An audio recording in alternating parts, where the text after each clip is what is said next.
भारत में राजनीति और अंधविश्वास का पुराना नाता है। कभी कोई नेता किसी खास कुर्सी पर बैठने से डरता है, कोई किसी शहर का रुख करने से घबराता है, तो कोई सरकारी कोठरी को ही मनहूस मानकर भाग जाता है।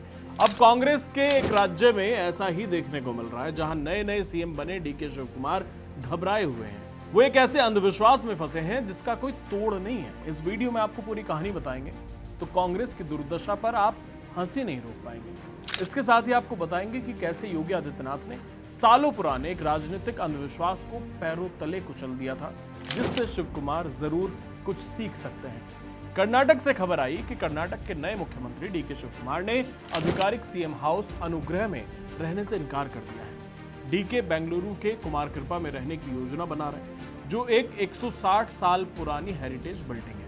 इस पुरानी इमारत को शिव कुमार अपने अंधविश्वास को शांत करने के लिए अपने हिसाब से रेनोवेट करवा रहे हैं। वहां 6 फीट की ऊंची बाउंड्री वॉल खड़ी की जा रही है। कर्नाटक पीडब्ल्यूडी विभाग के मुताबिक इन बदलावों को करने में लगभग 3 महीने का समय लगेगा। इसके बाद ही मुख्यमंत्री यहां शिफ्ट हो पाएंगे। ऐसा माना जा रहा है कि मुख्यमंत्री डीके शिव कुमार कुमार कृपा में दशहरा के मौके पर आ सकते हैं। अनुग्रह जो है कर्नाटक में मुख्यमंत्री के सरकारी आवास के तौर पर इस्तेमाल होता रहा है, लेकिन समय के साथ कई मुख्यमंत्रियों ने या तो वहां रहने से परहेज किया या वहां रहने के कुछ ही समय बाद उसे छोड़ दिया। इतिहास है कि जो भी मुख्यमंत्री वहां रहने गया, उसकी कुर्सी चली गई या उसकी सरकार संकटों के भंवर में डूब गई।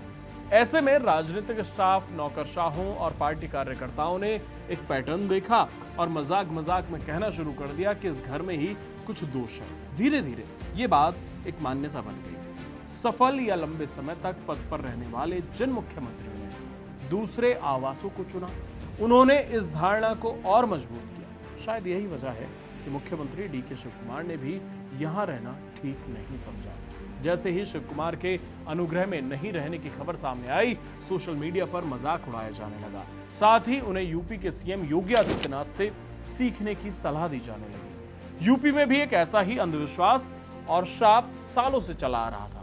मान्यता थी कि जो भी सिटिंग सीएम चुनाव से ठीक पहले नोएडा का दौरा करता है, उसकी कुर्सी चली जाती है, वो चुनाव बुरी तरह हार जाता है।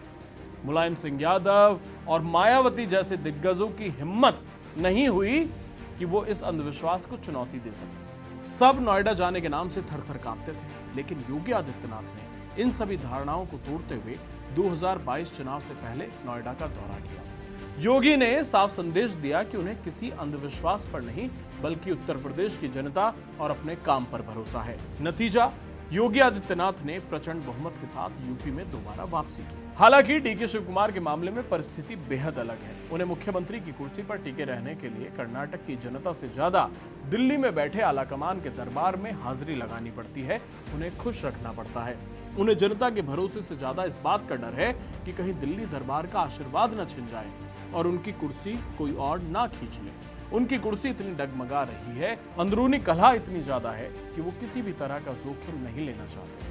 आप डीके शिव कुमार के आधिकारिक सीएम हाउस में नहीं रहने के फैसले को कैसे देखते हैं? और जहां भी ये अंधविश्वास है, चाहे उत्तर प्रदेश हो, उत्तराखंड हो, इन अंधविश्वासों पर आपका क्या कहना है? हमें कमेंट करके जरूर बताइए। चैनल सब्सक्राइब करना ना भूलें। धन्यवाद।